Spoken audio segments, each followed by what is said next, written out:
2편 고교학점제. 우리 학교 학생들은 어떻게 생각하고 있을까? 아, 선생님이다. 선생님, 어쩐 일이세요?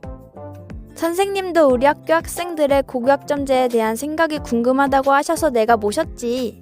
이제 설문조사의 결과를 살펴볼까? 좋아요. 설문조사에는 총 270명이 참여했고 1학년 학생이 가장 많았어요. 1학년 친구들과 밀접하게 관련 있어서 그런가 확실히 1학년이 많았네요. 그럼 친구들이 각 항목에 어떻게 응답했는지 알려줄 수 있겠니?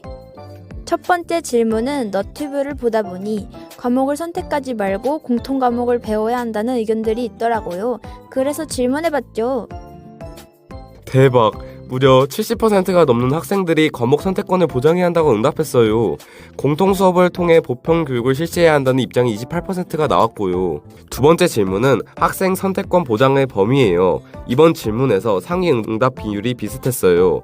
1위 공통 과목 50, 선택 과목 50 항목을 38%의 친구들이 선택했고요. 2위 공통 과목 70, 선택 과목 30 항목을 31%의 친구들이 선택했어요. 응답 내용이 다양하게 나왔지만 공통 과목과 선택 과목의 적절한 조화가 필요하다고 생각하는 것 같아 학생 선택권 보장 범위에 대한 다양한 의견도 받아보았는데 관심 가는 의견 몇 개를 알려주겠니? 학생들이 관심 있어하는 과목을 직접 선택하는 것이 강점이지만 진로와 관련된 과목을 선택하는 점이 어렵다는 의견이 많아요. 그래서 과목 선택도 좋지만 미래를 위해 어느 정도 공통 과목의 필요성을 강조한 의견이 인상적이었어요.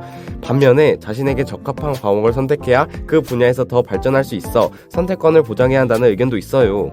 그럼 이제 세 번째 질문으로 가볼까? 세 번째 질문은 새롭게 도입된 교과별 최소 성취 수준 보장을 위한 지도가 필요한가? 라는 질문이었어요. 이번에 의견은 거의 반반 나왔어요. 나도 양념 반 프라이드 반 반반 치킨 먹는데. 에휴. 그렇네. 최소 성취 수준 보장을 위한 지도가 필요하다 대 아니다, 필요하지 않다라는 구도구나. 어떤 의견들이 있었는지 알려줄까? 살펴보니 어차피 공부는 자신이 하는 것이고 강제적으로 성취 수준을 만들어서 지도에도 안 할 학생은 하지 않을 것이고 그것 또한 자신의 선택이다 라는 의견이 있네요. 반면에 교과별 최소 성취 수준 보장을 위한 지도를 통해 열심히 공부할 수 있게 한다 라는 의견도 있어요. 그리고 최소 성취 기준이 너무 높고 있어도 학생들에 도움이 될 것 같지 않다. 학생도 선생님도 모두 스트레스를 받을 것이다 등 부정적인 의견을 많이 작성했더라고요. 확실히 졸업과 연관되어서 그런가 학생들이 최소 성취 수준 보장 지도에 대해 달가워하지 않은 것 같아요. 대한 설문조사를 더 살펴보자. 다음 질문은 교과별 기준에 따른 교과 이수 인정에 관한 질문이네. 수업 일수 3분의 2 이상 출석 시 학교 교육과정을 이수한 것으로 봐야 한다는 이전 제도 방식을 원하는 응답자가 67%나 되네요. 확실히 어떤 성취 기준에 도달해야 교과 이수를 인정한다는 현재 제도는 학생들에게 부담으로 다가가나 봐. 학생뿐만 아니라 행정적 부담이 가중되고 교사들도 힘들어질 것이다 라는 의견도 있었고요. 학교는 지식을 배우는 곳을 넘어 작은 사회생활을 경험하는 것에 초점을 두어야 하는데 과목별 최소 성취 수준 교과 이수는 학생들에게 강제적, 강압적인 제도라고 생각하는 의견도 있었어요. 대부분 부정적인 의견이 많았지만 이런 기준이라도 제시되어야 조금이라도 수업에 더 참여할 수 있을 것이고 성적을 신경 쓰지 않는 학생들도 40점은 조금만 노력하면 달성할 수 있기 때문에 괜찮다라는 의견도 있었어요. 여러 의견을 살펴보니 다양한 관점에서 고교학점제를 바라볼 수 있는 것 같아요. 다음 질문은 교과 선택이 대학 입시에 반영되어야 하는가에 대한 질문이에요. 어떤 학교는 과목 선택에 따라 핵심 과목을 듣지 않으면 감점을, 권장 과목을 들으면 가점을 주어서 대학 입시에 반영한다고 하더라고요. 진짜야? 그렇게 되면 내가 좋아하는 과목이 아니라 대학에서 요구하는 과목만 들어야 하잖아. 그건 나의 진짜 자유가 아니라고. 저희 학교 학생들은 교과 선택이 대학 입시에 반영되어야 한다는 쪽이 더 많아요. 우리 학교 친구들은 64% 정도가 교과 선택이 대학 입시에 반영되어야 한다고 응답했어요. 반영해야 한다는 친구들은 관련 과목을 들은 학생들을 먼저 합격시켜야 하고 관련 전공에 맞게 공부할 수 있기 때문이라는 의견을 내줬어. 반영하지 말아야 한다는 입장은 아직 고등학생이기에 진로가 확실하지 않은 사람은 큰 부담감을 느낄 수 있고 대학 가서도 자신의 적성과 달라서 전과하는 사람도 있는데 고등학생 고등학교부터 진로를 확정짓고 교과를 선택하면 진로가 변한 학생들에게 엄청난 스트레스가 될 것 같다는 의견도 있네. 자, 이제 다음 문항으로 가볼까? 과목별 평가 방식에 대한 의견이야.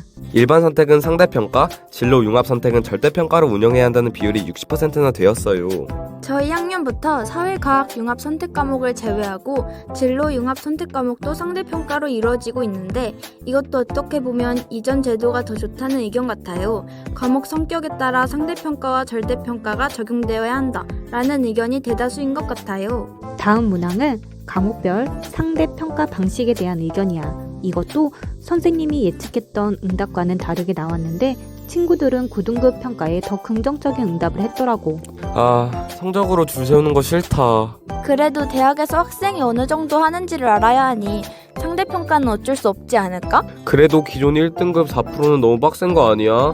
요즘 저출산으로 학생들도 없는데 우리끼리 너무 무모한 경쟁하는 것 같아. 아마 그래서 5등급제로 변경되지 않았을까 싶어. 그리고 요새 인터넷을 보니 수능으로만 대학을 가자는 의견이 많더라고. 그래서 이건 고교학점제와 딱 관련이 있는 것은 아니지만 궁금해서 물어봤지. 이번 질문은 대학 입시에 반영되는 내신의 범위네?